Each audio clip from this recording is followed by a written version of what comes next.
Have you noticed that there's really not much of stability no more in today's modern day and age? This is Kai Lavelle. Don't forget to like, comment, subscribe, hit the notification bell. And let's continue on with the story. So, as millennials, a lot of them are like, do we retire early or should we buy a house? See, people are weighing out their options now. Nobody likes to settle now. The average millennial doesn't even stay in a job for let alone 2 to 3 years. Due to all the massive layoffs, a lot of people could work remotely, become some kind of social media influencer, or, just a digital nomad in general. Trade stocks, everything. Most people could earn money online. Therefore, they don't have to settle to a 9-to-5 job, go to the office, or let alone be a sucker and sign up for a 30 or 50-year mortgage. It's all a trap. But let's see how pretty much is being reported across the country.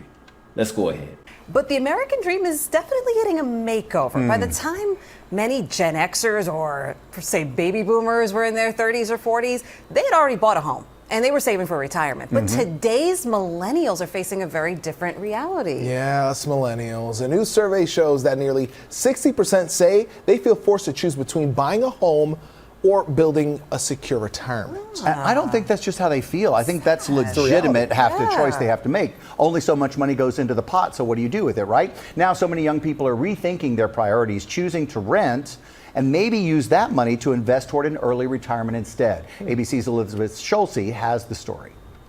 Hey, Shirlene, Pedro, and Sam. So the typical first-time home buyer in the U.S. is now 40 years old. Damn. Back in the day, it was like under 25. How do we get all the way up to 40? You're already middle-aged by then. And see, you have to understand, in this generation, people want to travel while they're young and healthy. They don't want to wait till they're 60 and 70 looking like the hunchback of Notre Dame. You know what I mean? If that makes sense. That's the highest age on record, which is a testament to how housing affordability is such a challenge for many younger Americans. We spoke with one aspiring homeowner who decided she's better off putting her money in the stock market and investing toward retirement. I just reached $500,000 invested. This morning, it's the American dream reimagined. 34-year-old Anita Kinoshita in California choosing to put home ownership on hold and invest her money toward early retirement instead. Okay, she still look good for her age. I'll crack her. But anyway, so check this out. So it's a societal norm to shame people that are almost 40 and still don't buy a home, or let alone if they rent. Why are you renting? You're wasting money. It's not going towards nothing. Okay. And when you travel, that money doesn't go anywhere either. So it's like, to each his own. People aren't starting families like that no more. People aren't able to hold on to a job for 40, 50 years no more. Those days are gone. People are always facing layoffs. Like you can't live off a job anymore. No job is guaranteed. Back in the day, you get a job, you keep it till you retire. But now you have the freedom to do whatever you want. You can make money online. You could pretty much go on OnlyFans, make money. It's really sad. A lot of people would rather sell their soul than to work a regular job. People just don't want to be on the clock like that no more. People want to wake up in the morning and be able to do what they want to do without being tied down. Let alone, a lot of people don't even want to get married no more. So keep that in mind. As someone who wasn't a six-figure earner, it was very challenging for me to have multiple financial goals. After Anita landed a job making $70,000 a year, at first that priority was buying a home. It felt like that was the definition of success. Like, that is what my dad would want me to do. She put in multiple offers over 2 years and realized how expensive it is to compete with all-cash home buyers. So she decided to keep renting and put her savings into the stock market, setting a goal of retiring by the age of 45. I had to make a call between early retirement and home ownership. And to me, the time freedom that comes with early retirement is a lot more compelling than purely being a homeowner. It's a calculus Ramit Sethi, author of I Will Teach You to Be Rich, says more young Americans might want to consider. One thing that I want people to understand, especially young people, is that you are not a loser if you rent.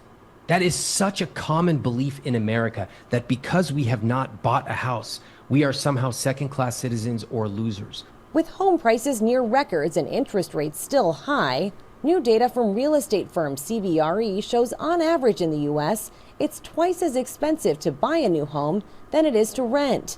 The average new monthly mortgage payment, including closing costs, is $4,575, while a new apartment... You see that right there? You're paying double. Your mortgage is going to be double what you're paying for rent. Let alone the insurance. That mortgage is not including the insurance or the property taxes. So you're paying hell of a lot more. And as my mom always said, when people buy new houses, they usually buy a car with it too. But that's tacking on another $1,200 a month, because the average car note now is about $1,000 before insurance. So you're going to need a hell of a lot of money. But see, the problem with renting is most landlords want you to make 2 to 3 times the rent, and most people don't make that. The average person only makes between $60,000 to $70,000 a year before taxes. So that puts you back down to 50 below. So you have these people that are making $70,000, $80,000 a year, yet they're trying to buy $800,000, $900,000 house. They end up underwater on the mortgage, and it's just not worth it. So why be a slave for 30 years to a property when you could just save your money over time renting and move into somewhere in Asia or Europe and live like a king? Lease averages $2,234 a month.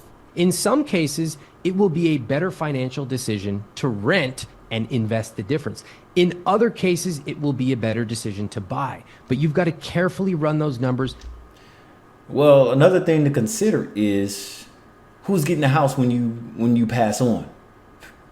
So a lot of you, it's like buying a home used to be something you do with a companion, not by yourself. So buying a property, you have more responsibilities, especially if you have a front and backyard. You have to maintain it, so then, in case disasters, a fire or something, it's just more responsibility and more of a headache. So you're trying to buy property and travel, you probably don't even have the money for it. You're just putting everything on credit cards and loans. So that's another thing. So don't let anybody shame you for not buying a house or getting married or having children. It's your life.